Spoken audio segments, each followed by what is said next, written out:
Hello दोस्तों, अमृतवाणी परिवार में आपका दिल से स्वागत है।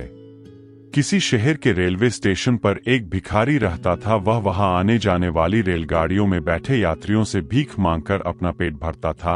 एक दिन जब वह भीख मांग रहा था तो सूट बूट पहने एक लंबा सा व्यक्ति उसे दिखा। उसने सोचा कि यह व्यक्ति बहुत अमीर लगता है, इससे भीख मांगने पर यह मुझे जरूर अच्छे पैसे देगा। वह उस लंबे व्यक्ति से भीख मांगने लगा। भिखारी को देखकर उस लंबे व्यक्ति ने कहा, तुम हमेशा मांगते ही रहते हो, क्या कभी किसी को कुछ देते भी हो? भिखारी बोला, साहब मैं तो भिखारी हूँ, हमेशा लोगों से मांगता ही रहता हूँ, मेरी इतनी औकात कहाँ कि किसी को कुछ दे सकूं। लंबा व्यक्ति बोला, जब किसी को कुछ दे नहीं सकते तो तुम्हें मांगने का भी कोई हक नहीं है।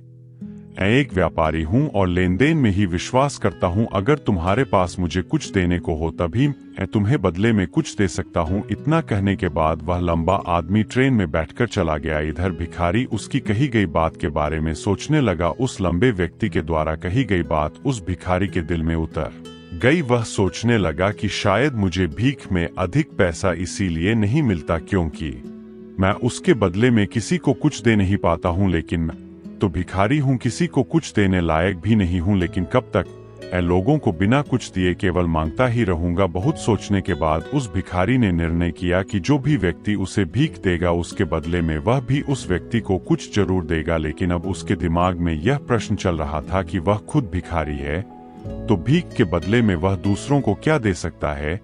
इस बात को सोचते हुए 2 दिन हो गए, लेकिन उसे अपने प्रश्न का कोई उत्तर नहीं मिला था।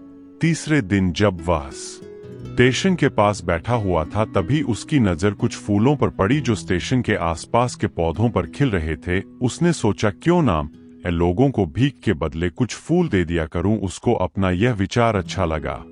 उसने वहां से कुछ फूल तोड़ लिए। अब वह ट्रेन में भीख मांगने पहुंचा। अब जब भी कोई उसे भीख देता तो उसके बदले में वह भीख देने वाले को कुछ फूल दे देता। उन फूलों को लोग खुश होकर अपने पास रख लेते थे। अब भिखारी रोज फूल तोड़ता और भीख के बदले में उन फूलों को लोगों में बांट देता था। कुछ ही दिनों में उसने महसूस किया कि अब उसे बहुत अधिक लोग भीख देने लगे हैं।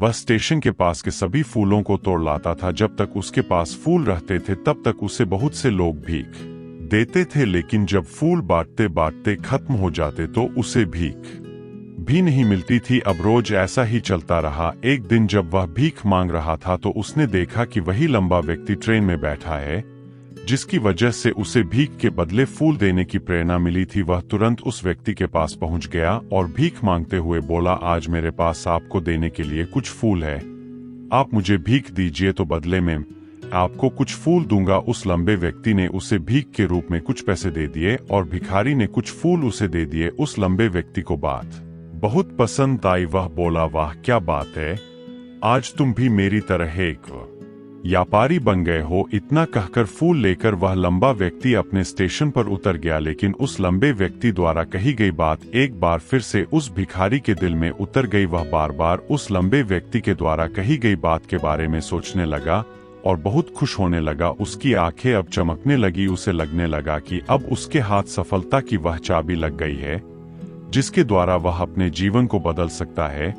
वह तुरंत ट्रेन से नीचे उतरा और उत्साहित होकर बहुत तेज आवाज में ऊपर आसमान की तरफ देखकर बोला, मैं भिखारी नहीं हूँ तो एक व्यापारी हूँ, मैं भी अमीर बन सकता हूँ। लोगों ने उसे देखा तो सोचा कि शायद यह भिखारी पागल हो गया है और अगले दिन से वह भिखारी उस स्टेशन पर फिर कभी नहीं दिखा। लेकिन 6 महीने बाद इसी स्टेशन पर 2 व्यक्ति सूट बूट पहने हुए यात्रा कर रहे थे। दोनों ने एक दूसरे को देखा तो उनमें से एक ने दूसरे से हाथ मिलाया और कहा, क्या आपने मुझे पहचाना? दूसरा व्यक्ति बोला, नहीं, क्योंकि मेरे हिसाब से हम लोग पहली बार मिल रहे हैं।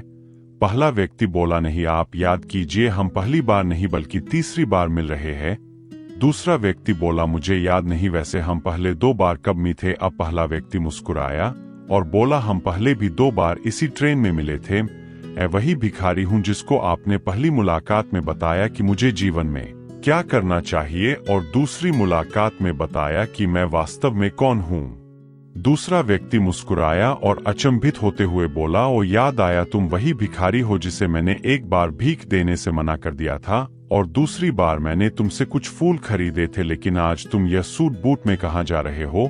और आजकल क्या कर रहे हो? तब पहला व्यक्ति बोला, हाँ मैं वही भिखारी हूँ, लेकिन आज मैं फूलों का एक बहुत बड़ा व्यापारी हूँ और इसी व्यापार के काम से ही दूसरे शहर जा रहा हूँ। कुछ देर रुकने के बाद वह फिर बोला, आपने मुझे पहली मुलाकात में प्रकृति का वह नियम बताया था जिसके अनुसार हमें तभी कुछ मिलता है जब हम कुछ देते हैं।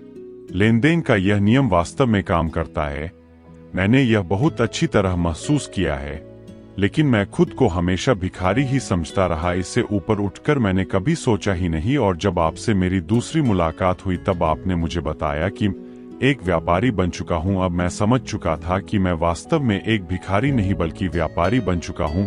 मैंने समझ लिया था कि लोग मुझे इतनी भीख क्यों दे रहे हैं, क्योंकि वह मुझे भीख नहीं दे रहे थे बल्कि उन फूलों का मूल्य चुका रहे थे। सभी लोग मेरे फूल खरीद रहे थे क्योंकि इससे सस्ते फूल उन्हें कहाँ मिलते। मैं लोगों की नजरों में एक छोटा व्यापारी था, लेकिन अपनी नजरों में एक भिखारी ही था। आपके बताने पर मुझे समझ आ गया कि एक छोटा व्यापारी हूँ। मैंने ट्रेन में फूल बांटने से जो पैसे इकट्ठे किए थे उनसे बहुत से फूल खरीदे और फूलों का व्यापारी बन गया। यहाँ के लोगों को फूल बहुत पसंद है और उनकी इसी पसंद ने मुझे आज फूलों का बहुत बड़ा व्यापारी बना दिया। दोनों व्यापारी अब खुश थे और स्टेशन आने पर साथ उतरे और अपने अपने व्यापार की बात करते हुए आगे बढ़ गए। दोस्तों, इस कहानी से हमें बहुत कुछ सीखने को मिलता है।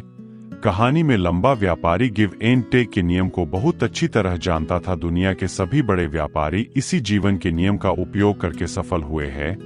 इस फार्मूले को उसने भिखारी को भी बताया। भिखारी ने इस प्राकृत नियम को अपना लिया और इसका असर उसके जीवन में साफ दिखाई देने लगा। उसने अपनी सोच बदली और उसकी जिंदगी बदल गई। यह कहानी हमें बताती है कि हम यदि अपनी सोच बदल ले तो कुछ भी हासिल किया जा सकता है।